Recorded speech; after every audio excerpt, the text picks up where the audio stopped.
2018 ശേഷം 8 വർഷമാണ് പിണറായി സർക്കാർ കേരളം ഭരിച്ചത്. ഇക്കാലമത്രയും കൃത്യമായിട്ടുള്ള പരിഹാരം പ്രളയത്തിന് കണ്ടെത്താൻ പറ്റാത്ത ഒരു സർക്കാരും അന്നുണ്ടായിരുന്ന കുറേയധികം നേതാക്കളുമാണ് ഇപ്പം UDF സർക്കാരിനെ വിമർശിച്ചുകൊണ്ട് രംഗത്ത് വരുന്നത്. പ്രളയം തടയാൻ പറ്റിയില്ല, കുറേയധികം ആളുകൾക്ക് ക്യാമ്പിൽ കഴിയേണ്ടി വരുന്നു എന്നൊക്കെ പറയുന്ന വിമർശനങ്ങൾ ഉയർത്തുന്നത്. യഥാർത്ഥത്തിൽ നിങ്ങൾക്ക് എന്ത് അർഹതയാണ് ഇത്തരത്തിലുള്ളൊരു വിമർശനം പങ്കുവെക്കാനോ പ്രകടിപ്പിക്കാനോ ഉള്ള ധാർമ്മികത എന്നാണ് ബോധമുള്ള വിവേകമുള്ള അടിമകളല്ലാത്ത ജനങ്ങൾ യഥാർത്ഥത്തിൽ ചോദിക്കുന്നത്. റൂം ഫോർ ദ റിവർ പദ്ധതി നടപ്പിലാക്കാനായിട്ട് 2019 പിണറായി വിജയനും സംഘവും എന്ന് പറയുമ്പം ഭാര്യയും മക്കളും പിന്നെ മറ്റ് മന്ത്രിമാരൊക്കെ നെതർലാൻഡ് സന്ദർശിച്ചത്. ഇത്രയും കാലമായിട്ട് ആ പദ്ധതി 8 വർഷം കിട്ടി, ആ പദ്ധതി ഇതുവരെ നടപ്പിലാക്കിയിട്ടില്ല. ആ പദ്ധതി നടപ്പിലാക്കാനായിട്ട് കൺസൾട്ടൻസി ചെന്നൈ ആസ്ഥാനമായിട്ടുള്ള ഒരു സ്ഥാപനത്തിന് കൊടുത്തു. അതിനായിട്ട് 5 കോടി രൂപയാണ് വിനിയോഗിച്ചതെന്നാണ് നമുക്കറിയാൻ കഴിയുന്നത്. എന്നിട്ടും കൃത്യമായിട്ടുള്ള രീതിയിൽ ആ പദ്ധതി ഇവിടെ കൃത്യമായിട്ടുള്ള രീതിയിൽ എന്നല്ല, ഒരു രീതിയിലും ആ പദ്ധതി ഈ നാട്ടിൽ നടപ്പിലാക്കിയിട്ടില്ല. ആദ്യം പമ്പ റിവറിൽ ഇത് നടപ്പിലാക്കുമെന്നുള്ളതായിരുന്നു പറഞ്ഞിരുന്നത്. എന്നാൽ അതിൻ്റെ പ്രാഥമിക പഠനം പോലും പൂർത്തിയായിട്ടില്ല. പല രീതിയിലുള്ള കൺസൾട്ടൻസി കൊടുക്കുന്നതിൽ പല രീതിയിലുള്ള ക്രമക്കേട് മൂലം അത് നീണ്ടുപോയി. അവരാണ് പറയുന്നത് വെറും 3 മാസം മാത്രം ആയിട്ടേ ഉള്ളൂ UDF സർക്കാർ അധികാരത്തിൽ വന്നിട്ട്, അവർക്ക് പ്രളയത്തെ കൃത്യമായ രീതിയിൽ തടയാൻ സാധിച്ചിട്ടില്ല. യഥാർത്ഥത്തിൽ ഇപ്പം സോഷ്യൽ മീഡിയയിൽ വരുന്നൊരു വലിയ കമൻ്റ് ഉണ്ട്, അഭിപ്രായമുണ്ട്. സഖാവെ നിങ്ങളായിരുന്നു ശരി എന്ന് പറയുന്ന ഒരു PR ക്യാമ്പയിൻ്റെ ഭാഗമായിട്ട് ഉയരുന്ന ഒരു കമൻറ്റ്. യഥാർത്ഥത്തിൽ അവർ ചോദിക്കുന്നില്ല റൂം ഫോർ ദ റിവർ പദ്ധതി എന്തായി സഖാവേ എന്ന്. സഖാവേ നിങ്ങളുടെ കാലത്ത് നിങ്ങൾ പോയിട്ട് പഠിച്ച റൂം ഫോർ ദ റിവർ പദ്ധതി എന്തായി സഖാവേ? ആ പദ്ധതി നടപ്പിലാക്കാൻ പറ്റിയിരുന്നെങ്കിൽ കുറേയധികം പ്രളയത്തെയും നമുക്ക് തടയാൻ പറ്റുമായിരുന്നില്ലേ? വെള്ളം പല സ്ഥലങ്ങളിലും പൊങ്ങാതിരിക്കുമായിരുന്നില്ലേ? കുറേയധികം ആളുകൾക്ക് ക്യാമ്പിൽ കഴിയേണ്ടി വരില്ലായിരുന്നല്ലോ എന്നൊന്നും ഈ സഖാക്കൾ ഈ സോഷ്യൽ മീഡിയയിൽ പ്രചരണം നടത്തുന്ന പോരാളി ഷാജി സഖാക്കൾ ചോദിക്കുന്നില്ല. ഇവിടെ ഗൗതം സൂചിപ്പിച്ച എന്തായി പദ്ധതി എന്ന് ചോദിക്കുന്ന ചോദ്യത്തിൽ ഞാൻ ഒരു ചെറിയ മോഡിഫിക്കേഷൻ വരുത്തുകയാണ്. എന്താണ് ഈ പദ്ധതി? റൂം ഫോർ റിവർ എന്ന് പറയുന്നത് എന്താണ്? എല്ലാം പിടികിട്ടുന്നു. റൂം ഫോർ റിവർ അതായത് സിമ്പിൾ ഒറ്റ വാചകത്തിൽ പറഞ്ഞാൽ വെള്ളം ഒഴുകിപ്പോകാൻ, എക്സസ് വരുന്ന വെള്ളത്തിന് സൗകര്യപൂർവ്വം ഒഴുകിപ്പോകാൻ, തടസ്സങ്ങളില്ലാതെ ഒഴുകിപ്പോകാനുള്ള ചാലുകൾ ഉണ്ടായിരിക്കണം. അതിനെക്കുറിച്ച് ഇവിടെ ആർക്കും ഒരു തർക്കവും വരുമെന്ന് തോന്നില്ല. ആ ഒരു പദ്ധതിയെക്കുറിച്ച് തർക്കം വരുന്നില്ല. പക്ഷേ ഇത് നെതർലൻഡിന് പോയി ഇത്രയും കോടിക്കണക്കിന് 5-8 കോടി രൂപ മുടക്കി ഭാര്യയും പിള്ളേരെയും കൊച്ചുപിള്ളേരെയും അയൽവക്കക്കാരെയും ഒക്കെ കൂടെ വിളിച്ചുകൊണ്ട് പോയി അവിടെ പോയി പഠിച്ചു എന്ന് പറയുമ്പം പിണറായി വിജയൻ്റെ തലച്ചോറിൻ്റെ ചകിരിച്ചോറിൻ്റെ അളവ് എടുക്കാൻ അറിയാതെ തോന്നിപ്പോവും. കാരണം റൂം ഫോർ റിവർ എന്ന് പറഞ്ഞാൽ നമ്മുടെ ലോകം എല്ലായിടത്തും എല്ലാ നദികൾക്കും മുൻകാലങ്ങളിൽ നമ്മുടെ വികസന പ്രക്രിയകൾ തുടങ്ങുന്നതിന് മുമ്പ് മുൻകാലങ്ങളിൽ എല്ലാ നദികൾക്കും ഒഴുകിപ്പോകാനുള്ള സൗകര്യങ്ങളുണ്ടായിരുന്നു. ഇപ്പോൾ നമ്മൾ സംസ്കാരം തന്നെ മനുഷ്യർ തന്നെ താമസിച്ച് വളർന്ന് വരാൻ തുടങ്ങിയത് അങ്ങനെയുള്ള സ്ഥലത്താണ്. ഇപ്പോൾ സിന്ധു നദീതട സംസ്കാരം എന്നാണ് പറയുന്നത്, ഗംഗാ നദീതട സംസ്കാരം എന്നാണ് പറയുന്നത്, യൂഫ്രട്ടീസ് നദീതട സംസ്കാരം എന്നാണ് പറയുന്നത്, നൈൽ നദീതട. അപ്പോൾ അവിടെയുള്ള ഈ തടം എന്ന് ഉപയോഗിക്കുന്നതാണ് ഈ പിണറായി വിജയൻ ഇവിടെ പറഞ്ഞുകൊണ്ടാകുന്നത് റൂം ഫോർ റിവർ. ഈ തടം എന്ന് പറഞ്ഞാൽ മനുഷ്യന് കൃഷി ചെയ്യാൻ ഉപയോഗിക്കും. അത്യാവശ്യം ചെറിയ പീരീഡിലേക്ക് അവിടെ കാലുകളെ മേയ്ക്കാൻ വിടാൻ പറ്റുക പീരീഡിൽ മഴ വരുമ്പോൾ ഇവർ കൊണ്ടുപോകും, എല്ലാം കൊണ്ടുപോകും. വീടൊക്കെ പൊളിച്ചുകൊണ്ടു അങ്ങനത്തെ വീടുകളാണ് പണിതിരുന്നത്. ഇതുപോലെ വലിയ കോൺക്രീറ്റ് വീട് ആറിൻ്റെ അടുത്ത് കൊണ്ട് വെച്ച് ഒത്തൊഴുക്ക് വരുമ്പോൾ തകർന്നു പോയാൽ കൈകാലിട്ട് അടിച്ചിട്ട് കാര്യമില്ല. അന്നത്തെ ആ ഒരു കാര്യമായി എഞ്ചിനീയറിംഗ് ടെക്നോളജി വികസിപ്പിക്കാത്ത കാലത്ത് പ്രായോഗികമായ അറിവിന്നുണ്ടായത്. അത് അവിടെ ചെന്ന് നെതർലൻഡിൽ ചെന്ന് പഠിച്ചിട്ട് പോരുമ്പോൾ അതാണ് വലിയ വിശിഷ്ടമായ കാര്യമാണെന്നും അത് ഞങ്ങൾ നടപ്പാക്കാൻ പോവുകയാണെന്നും അതിന് കൺസൾട്ടൻസിയെ നിയമിക്കാൻ പോകുമെന്നും ആ കൺസൾട്ടൻസിക്ക് കൊടുത്ത കാശ് എത്ര എന്നുള്ള കണക്ക് മാത്രം ഇപ്പോൾ പറയുന്നില്ല. അത് പോയി. അതിപ്പോൾ ഏറ്റവും വലിയ പരിപാടി DPR എന്ന് പറഞ്ഞ പരിപാടിയുണ്ട്, ഡീറ്റെയിൽഡ് പ്രൊജക്ട് റിപ്പോർട്ട്. ഈ DPRൻ്റെ ഉദ്ദേശം തന്നെ ഓരോ പ്രൊജക്റ്റിലെയും എസ്റ്റിമേറ്റ് തുക കണക്കാക്കി, ഏറ്റവും കൂടിയ തുക കണക്കാക്കി അതിനുള്ള കമ്മീഷണർക്ക് കൊടുക്കും, ഈ ഏജൻസിക്ക് കൊടുക്കും. അത് തന്നെ വലിയ തുകയാണ്. അത് വീതം വെച്ചാൽ മതി, പരിപാടി നടക്കണമെന്നില്ല. ആ പോളിസിയാണ് ഇവിടെ പിണറായി വിജയനും കൂട്ടരും പിന്തുടർന്നുകൊണ്ടിരുന്നത്. ഇനി ഈ റൂം ഫോർ റിവർ പദ്ധതിയുടെ ഏറ്റവും കേരളത്തിൽ തന്നെ പ്രകടമായ മറ്റൊരു ഉദാഹരണം നമുക്ക് ചെറുതാണെങ്കിൽ പോലും 4-5 ഏക്കറിലുള്ളൊരു ഉദാഹരണം പറയാം. പക്ഷേ തൃശ്ശൂരിൻ്റെ ചുറ്റുവട്ടമൊക്കെ വെള്ളപ്പൊക്കത്തിൽ വന്നു, അതുകൂടെ മാനേജ് ചെയ്യാൻ അവർക്ക് പറ്റിയില്ല. പക്ഷേ ആ സ്ഥലം മാത്രം ശോഭ സിറ്റിയുണ്ട്, ശോഭ മേനോൻ്റെ റെസിഡൻഷ്യൽ പ്രോജക്റ്റാണ്. കുറേ ഫ്ലാറ്റുകളുണ്ട്, വലിയ ഫ്ലാറ്റുകൾ, വില കൂടിയ ഫ്ലാറ്റുകൾ. ഈ ഫ്ലാറ്റിൽ ആ ഭാഗത്ത് വെള്ളപ്പൊക്കം ഉണ്ടാകില്ല.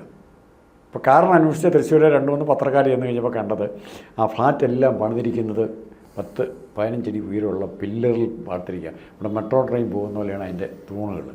വെള്ളം അങ്ങോട്ട് കയറി ചെല്ലുമ്പോൾ അത് ഒഴുകിപ്പോകാനുള്ള സ്ഥലമുണ്ട്. അവിടുന്ന് പുറത്തേക്ക് ഒരു ഇതുമുണ്ട്, ചെറിയ പുഴയുണ്ട്. ഈ വെള്ളം അങ്ങോട്ട് പോകും. അതേ പരിപാടിയാണ് പിണറായി വിജയൻ ഇവിടെ പറയുന്നത്. കേരളത്തിൽ മൊത്തം നടപ്പാകാം. പിന്നെ നെതർലൻഡ് വളരെ ചെറിയ രാജ്യമാണ്, ജനസംഖ്യ കുറഞ്ഞ രാജ്യമാണ്, സ്ഥലം വേണേൽ ഇഷ്ടംപോലെ മിച്ചം കിട്ടുന്ന രാജ്യമാണ്. ഇവിടെ അതാണോ സ്ഥിതി?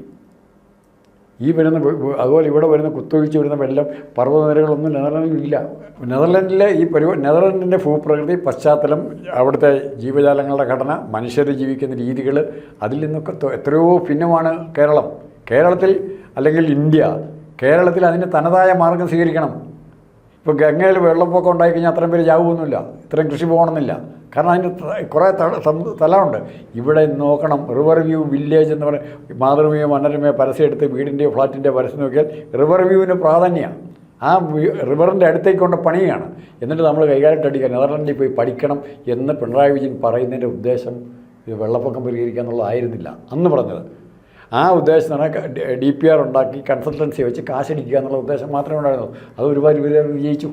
പക്ഷേ അതിൽ ഏറ്റവും ദയനീയം താങ്കൾ പറഞ്ഞതുപോലെ 2-3 പ്രാവശ്യം പറഞ്ഞു, ഇവർക്കിതെന്ത് പറയാനുള്ള അവകാശം? ഈ വെള്ളപ്പൊക്കത്തെക്കുറിച്ചോ അതിൻ്റെ VD സതീശൻ ഗവൺമെൻറ്റിൻ്റെ പ്രതിരോധ പ്രവർത്തനങ്ങൾ പാളിയെന്നോ പരാജയപ്പെട്ടെന്നോ പറയാൻ ഇവർക്കെന്ത് അവകാശം? ഒരു വലിയ ചോദ്യം അത്. ഏറ്റവും വൃത്തികെട്ട രീതിയിൽ എന്നിട്ട് ഇവർ പ്രചരണം നടത്തും. എന്താ പറയുന്നത്? ഞങ്ങൾ മാനേജ് ചെയ്തോ? 500 പേരെ മരിച്ചുള്ളെങ്കിൽ ഇവർ പറയും 500 പേരെ മരിച്ചുള്ളൂ, ഞങ്ങൾ മാനേജ് ചെയ്തുകൊണ്ടാന്ന് പറയും. 1000 പേരെ മരിക്കുന്നെങ്കിൽ ഇവരെന്നാ പറയും? ഞങ്ങളിത് മാനേജ് ചെയ്തില്ലായിരുന്നു, 1000-ക്കുള്ളിൽ ഇവർ മരിക്കുമായിരുന്നു പറയും. അതിങ്ങനെ കൂട്ടും. അത് വാടിപ്പോഴ്ത്താനും കുറേ ആൾക്കാരുണ്ട്.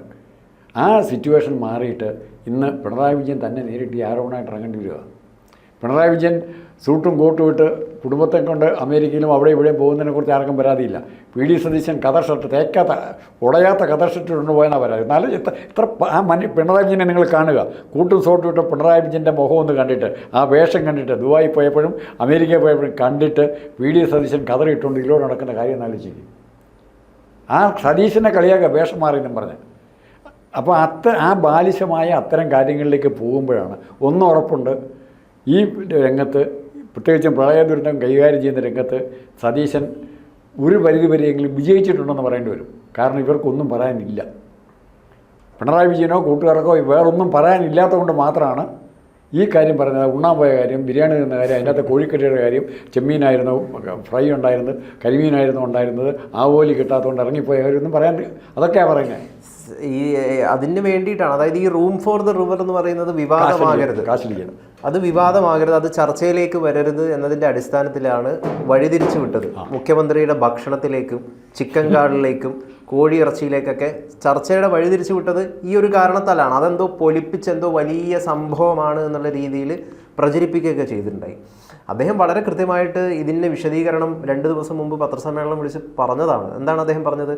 രാവിലെ മുതൽ അതാത് ജില്ലകളിലെ അധികാരികളുമായിട്ട്, കലക്ടറുമായിട്ട്, MLA-മാരുമായിട്ടൊക്കെ കൃത്യമായിട്ടുള്ള സംഭാഷണം നടത്തി വേണ്ട രീതിയിലുള്ള മുൻകരുതലുകളും അതോടൊപ്പം തന്നെ ക്യാമ്പുകളിൽ വേണ്ട സഹായങ്ങളൊക്കെ ചെയ്തിട്ടുണ്ടോ, കാര്യങ്ങളൊക്കെ ആരാഞ്ഞു.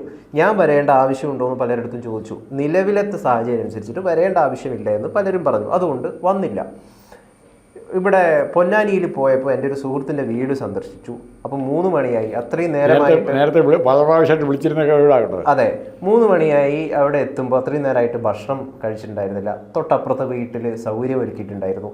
ആ വീട്ടിൽ പോയിട്ട് ഭക്ഷണം കഴിച്ചു. അതിൻ്റെ ഒരു വീഡിയോ അതിൻ്റെ ഒരു ഫോട്ടോസൊക്കെ സോഷ്യൽ മീഡിയയിൽ വലിയ രീതിയിൽ പ്രചരിക്കപ്പെട്ടു. അതായത് വളച്ചൊടിക്കുകയാണ് കാര്യങ്ങളെ മൊത്തം. ഈ പ്രളയ സമയത്ത് കോഴിക്കറി കഴിക്കാൻ പാടില്ല എന്നോ നെയ്ച്ചോറ് കഴിക്കാൻ പാടില്ല എന്നോ എവിടെയെങ്കിലും എഴുതിയിട്ടിട്ടുണ്ടോ? അല്ലെങ്കിൽ പിണറായി വിജയൻ ആ സമയത്ത് നെയ്ച്ചോറോ കോഴിയിറച്ചിയൊന്നും കഴിച്ചിട്ടില്ലേ? അല്ലെങ്കിൽ മറ്റു നേതാക്കളൊന്നും കഴിച്ചിട്ടില്ലേ?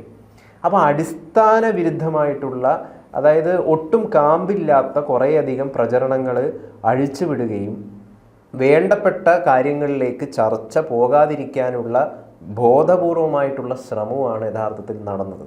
2018 ശേഷം 8 വർഷം സമയമുണ്ടായിരുന്നു LDFന് കൃത്യമായിട്ട് മഴ വരുമ്പോൾ ഒരു ദുരിതവും ഇല്ലാതെ കേരളത്തിലെ ജനങ്ങളെ സുരക്ഷിതമായിട്ട് നിർത്താനായിട്ട്. അവരത് ചെയ്തില്ല.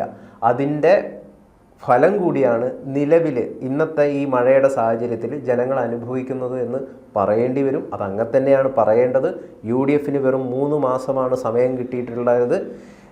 അതിനിടയിൽ അവർക്ക് ചെയ്യാൻ പറ്റുന്നതൊക്കെ അവർ ചെയ്തു. എന്തായാലും മറ്റ് പല രീതിയിലുള്ള പ്രകടനം പൊതുവെ ഇത്രയും ഷോർട്ട് അതിൽ കൃത്യമായിട്ട് പറഞ്ഞല്ലോ, കാലാവസ്ഥ പ്രവചനം കൃത്യമായിട്ട് വന്നില്ല. അവരുടെ ഉത്തരവാദിത്തമല്ല. അങ്ങനെയുള്ള കുറേയധികം പ്രശ്നങ്ങളൊക്കെ ഉണ്ടായിട്ടുണ്ട്. എന്ത് തന്നെയാണ് ഇതിൻ്റെ ഏറ്റവും വലിയ ഉത്തരവാദിത്തം എന്ന് പറയുന്നത് മുമ്പ് ഭരിച്ച LDFന് തന്നെയാണ്. അതിൽ യാതൊരു തരത്തിലുള്ള സംശയമില്ല. അവരുടെ മുമ്പിൽ ഇപ്പോഴും ചോദ്യശരമായിട്ട് വരികയാണ്, എന്തായി നിങ്ങൾ വിഭാവനം ചെയ്ത റൂം ഫോർ റിവർ പദ്ധതി? 8 വർഷമായിട്ടും ഓരോരോ രാജ്യങ്ങളിലൊക്കെ വെറും 2 മാസവും 3 മാസവും മതി വലിയ വലിയ പദ്ധതികൾ നടപ്പിലാക്കാനായിട്ട്. എന്നിട്ടും ഈ ഒരു കൊച്ചു കേരളത്തിൽ ഒരു പദ്ധതി നടപ്പിലാക്കാൻ 8 വർഷമായിട്ടും സാധിച്ചിട്ടില്ല എന്ന് പറയുന്നത് എന്തൊരു നാണക്കേടാണ്. അതുകൊണ്ട് തന്നെ ജനങ്ങളെ ശരിക്കും പറഞ്ഞു കഴിഞ്ഞാൽ ഈ റൂം ഫോർ ദ റിവർ പദ്ധതിയിൽ വലിയ അഴിമതി നടന്നിട്ടുണ്ട്. അതിലൊരു കൃത്യമായിട്ടുള്ള അന്വേഷണമാണ് വേണ്ടത്. അല്ല, അത് ഒറ്റ ചോദ്യത്തിൽ അവസാനിപ്പിക്കാം. നമുക്ക് ഒറ്റ ചോദ്യം പിണറായി വിജയനോടുള്ളൂ. റൂം ഫോർ റിവറും നദീതടവും തമ്മിലുള്ള വ്യത്യാസം പിണറായി വിജയൻ മലയാളികളെങ്കിലും ഒന്ന് പറഞ്ഞ് മനസ്സിലാക്കുക. നദീതടം എന്നുള്ള വാക്കും മലയാളത്തിൽ ഉപയോഗിക്കുന്ന വാക്കും റൂം ഫോർ റിവറും തമ്മിലുള്ള വ്യത്യാസം ഒന്ന് പിണറായി വിജയൻ പറഞ്ഞു മനസ്സിലാക്കിയിട്ട് തുടർന്ന് പറയാനുള്ള അന്തസ്സ് കാണിക്കുകകൾ.